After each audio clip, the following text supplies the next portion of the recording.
I turned back to my room and took phone. I called our chief of the village and told him the situation which was at home. I thought my mother was being violated. Nothing I could do as her son who was turning 22. The following day, the chief of our village came with another person. I really expected many people in order to handle our problem, but the pandemic couldn't allow them to come. Every person used to think that their neighbor could infect them COVID-19 pandemic. The chief of the village tried to make our family peaceful again. When he went back to his home, our father called us, I and my little sister. Who called the chief of the village? He asked us. We looked at each other. He took the stick and started to beat my sister as if he knew it was her who called the chief of the village. Yes, I called him because you were violating our mother. I intervened fearlessly. I will never forget that day. I was beaten by my father till the time my mother intervened too. Our parent was going crazy, and I think he was in difficult times due to closing his bar. He had real depression. Total lockdown had finally come to an end, but there was serious measures to follow, like wearing a mask whenever you are not at home, washing your hands as many times as possible, and so on in order to stop COVID-19 pandemic cases, which were 1,020 deaths so far around the country. I couldn't miss its daily updates. We all thought that the life was going to continue as it was before, but it was not the case. Bars and schools were including some activities which kept closed. I knew that I couldn't return to school because my father, who used to pay for me school fees, was in trouble. My mother, who was a teacher in private school, lost her job because the owner had terminated the contract. She started to sell some vegetables in Kamichano market in order to survive.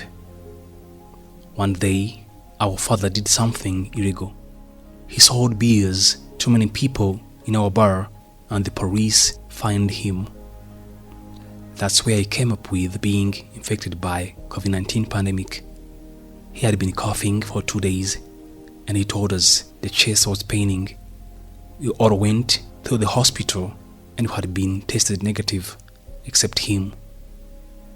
We immediately isolated ourselves within 2 weeks, and he was rushed to the hospital.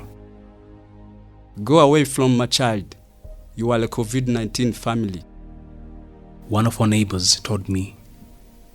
Those words saddened me, but I didn't want to increase that sadness to my father's, who was still at the hospital without any hope of recovering.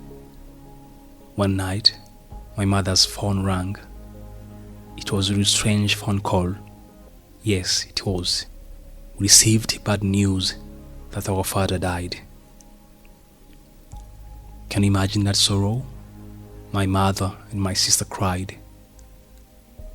I tried to be a man that time. Funeral activities followed a few days later, and 20 people only enrolled to attend the funerals those days. Our relatives around the country couldn't find a way to attend it too. Movements across cities and provinces were not allowed. I kept gazing at his photo till the bus stopped. I was going to my relatives in the other city because the government had changed measures. Movements across the cities and provinces were allowed then. I went out of the bus and saw many people again. This is the power of a vaccine, I thought. I saw a girl coming my way and she stopped me. Kalakuta, it's been a long time, she said. I finally realized that she was my cousin when she spoke due to the mask she was wearing. Is COVID-19 pandemic means the end of the world? No, I don't think so.